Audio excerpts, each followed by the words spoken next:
Hello लोगोफोर आरोबाव फिन खनसेबाव स्कुलार टिउसन सेन्टार इउटुब चेनेलावहाय फरायग्रोना लानाय जाबाय दिनै बे भिडिअ सावरायगोन आसाम डाइरेक्ट रिक्रुटमेन्ट ग्रेड 3 आरो ग्रेड 4 निनो जेनेरेल स्टाडिज एबा ससियेल साइन्सनि माखासे कुइसनफोरनि सायाव सावरायगोन नोंथांमोना भिडिअखौ जोबजासिम नायलांबानो जाबाय आरो जुदि भिडिअखौ नायनानै मोजां मोनोब्ला लाइक शेयार कमेन्ट खालाम बेजों लोगोसे जायफोरा चेनेलखौ साबस्क्राइब खालामाखै बिथांमोना चेनेलखौ साबस्क्राइब खालामनानै होबानो जाबाय फार्स्ट कुइसनाव दं which was the largest empire in India जे मा होनदों बबेयो ना गाहायनि बबेयाहाय बबे मोनसेया मा होनदों बेवहाय लार्जेस्ट एम्पायर इन इन्डिया बेवहाय दङ माया जागोन एन्सारा बेवहाय जागोन अपसन नम्बर बी मौर्य एम्पायराहाय मा जागोन बेवहाय लार्जेस्ट एम्पायर इन्डियानि ना इन्डियायावहाय भारतआवहाय बेनिफ्राय नेक्स्ट कुइसनाव दङ which is the largest civilization in the world जे बुहुमावहाय ना बुहुमनि मा होनदों लार्जेस्ट सिभिलाइजेसन मा जागोन बेवहाय एन्सारा बिनिया मा जागोन अपसन नम्बर बी इन्डस भेलि सिभिलाइजेसना मा होनदों बुहुमनिनो लार्जेस्ट मा सिभिलाइजेसन जागोन अपसन नम्बर बी इन्डस भेलि सिभिलाइजेसन बेनिफ्राय नेक्स्टआव दङ बेवहाय इन हाउ मेनि parts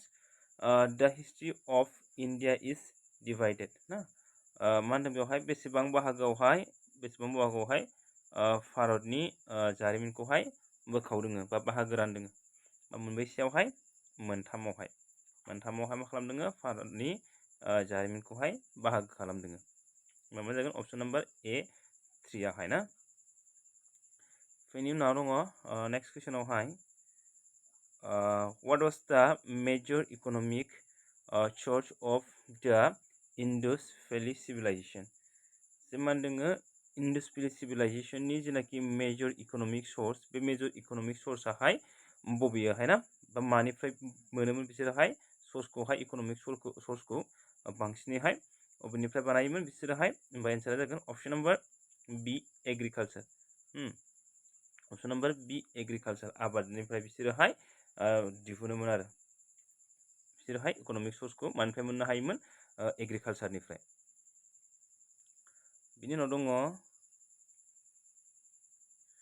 त्रिपिटक्स R sacred book of मा होनदों जे मा होनदों त्रिपिटक्सआहाय जे मोनसे गोथार बिजाब बियो ना बबेनि बियोहाय सोरनि बियोहाय बुद्धिस्टफोरनि ना बुद्धिस्टफोरनि बियोहाय मा होनदों गोथार बिजाब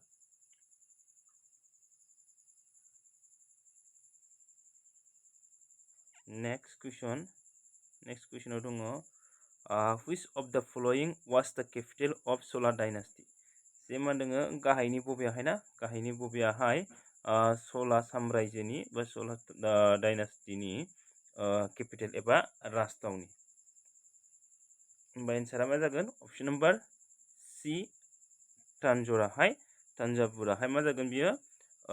चला डायनास्टिनि मा बियो केपिटेल राजथावनि बिनि उनाव दङ in which year Alexander invented India माया जागोन बिनिहाय एन्सारा अपसन नम्बर ए 326 BC 326 माया जागोन 326 BC आहाय बिनि उनाव नेक्स्ट कुइसनाव दङ which among the following was the royal emblem of Chola kingdom ना Chola kingdom हाय बियोहाय बबे जागोन एन्साराहाय बिनिया एन्सारा जागोन अपसन नम्बर बी टाइगार बिनि उनाव नेक्स्ट कुइसनाव दङ who was the court poet of Samudragupta who was the court poet of Samudragupta समुद्रगुप्तनि जेनाखि खन्थाइगिरि ना बिसोरमोनहाय होमबा बिनि एन्सारा जागोन अपसननिहाय होनायफोरनियावहाय अपसन नम्बर ए हरिसेनाहाय मामोन बियो समुद्रगुप्तनि मामोन बियोहाय खन्थाइगिरिमोन कर्ट पोएटमोन बियोहाय बिनि उनाव दङ नेक्स्ट कुइसनाव Kautilya was the prime minister of which of the following kings जे कौटिल्यआहाय जे सोर राजानि प्राइम मिनिस्टारमोन बियोहाय ना बेयावहाय मा जागोन एन्साराहाय मा जाया option number D Chandragupta Maurya बा मा जाबाय कौटिल्यआ मा होनदों चंद्रगुप्त मौर्यनि प्राइम मिनिस्टारमोन बिनि उनाव दङ next कुइसनावहाय which of the following was the founder of Chola dynasty जे मा होनदों which of the following was founder of the Chola dynasty बे सल माने साम्रायजोनि जेनाखि गायसनगिरि ना जेनाखि गायसनगिरि बियोहाय सोरमोन होमबा अपसनाव दङ बेवहाय ना एन्सारा मा जागोन होमबा एन्साराहाय बिजवालया मामोन Chola dynasty नि फाउन्डार एबा गायसनगिरिमोन नेक्स्टआव दङ बेवहाय who was the first important ruler of Chola dynasty जे मा होनदों Chola dynasty नि जेनाखि बेवहाय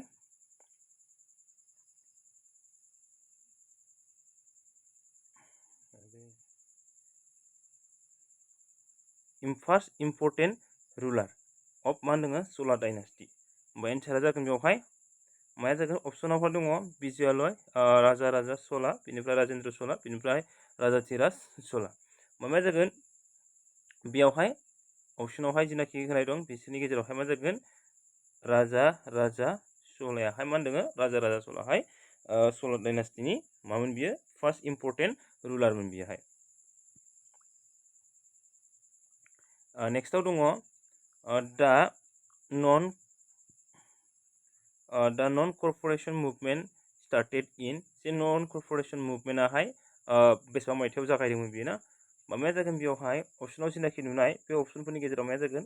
1920 आवहाय non corporation movement आहाय जागायदोंमोन बेनि उनाव नेक्स्टआव दङ in which session of the Indian National Congress was the national song Vande Mataram sung for the first time बेसेबां मायथाइयाव आरोना बबे मायथाइयावहाय मा होनदों भारतनि जेनाखि इन्डियान नेशनेल कंग्रेस ना माहारियारि जेनाखि भारतनि माहारियारि कंग्रेस बियोहाय माहारियारि मेथाइ बन्दे मातरमखौ गिबिहाय रोजाबजेनदोंमोन बा गिबि रोजाबदोंमोन होमबा अपसनाव जेनाखि नुनाय बिसोरनि गेजेरावहाय माया जागोन अपसन नम्बर ए कलकाता 1896 माने कलकातायावहाय 1896 आव इन्डियान नेशनेल कंग्रेसआ जेनाखि बन्दे मातरम बेखौहाय गिबिसिनैहाय रोजाबदोंमोन नेक्स्टआव दङ the first Muslim president of Indian National Congress was जे इन्डियान नेशनेल कंग्रेसनि गिबि मुस्लिम प्रेसिडेन्टआहाय ना आफादगिरियाहाय सोरमोन मुस्लिम प्रेसिडेन्टआहाय होमबा अपसनाव जेनाखि नुनाय बिसोरनि गेजेराव माया जागोन बद्रुद्दीन तायेबजियाहाय मामोन बियोहाय गिबिसिन मुस्लिम प्रेसिडेन्टमोन मानि इन्डियान नेशनेल कंग्रेसनि बेनिफ्राय नेक्स्टआव दं from which of the following places did Subhash Chandra Bose issue his famous scroll Delhi Solo जे दिल्ली सल' बे जेनाखि बेखौहाय ना दिल्ली सल' बेखौहाय मानि सुभाष चन्द्र बसुआहाय बबेनिफ्राय इस्यु खालामदोंमोन बेयावहाय अपसनाव दङ रासिया जार्मानि इटालि सिंगापुर माया जागोन बेवहाय एन्साराहाय अपसन नम्बर डी सिंगापुराहाय जागोन बे माया जागोन अपसन नम्बर डी सिंगापुर ना सिंगापुरनिफ्राय माने बियो दिल्ली सल'खौहाय इस्यु खालामदोंमोन सोर सुभाष चन्द्र बसआहाय गोसोआव लाबानो जाबाय दानिया नेक्स्ट कुइसनाव दङ the reign of Chandragupta first started in the year माब्ला स्टार्टेड जादोंमोन बेना स्टार्टेड खालामदोंमोन बेयावहाय जेनाखि अपसन बे अपसनाव नुनायफोरनि गेजेरावहाय माया जागोन अपसन नम्बर डी 319 AD आवहाय 319 AD आव मा खालामदोंमोन बियो चन्द्रगुप्त फार्स्टआहाय स्टार्ट खालामदोंमोन जागायदोंमोन दिनैनि भिडिअआ बेखिनियानोसै जुदि नोंथांमोना भिडिअखौ नायनानै मोजां मोनदोंब्ला लाइक शेयार कमेन्ट खालामबानो जाबाय आरो जायफोराहाय चेनेलाव गोदान बिथांमोना चेनेलखौ साबस्क्राइब खालामनानै लाबानो जाबाय।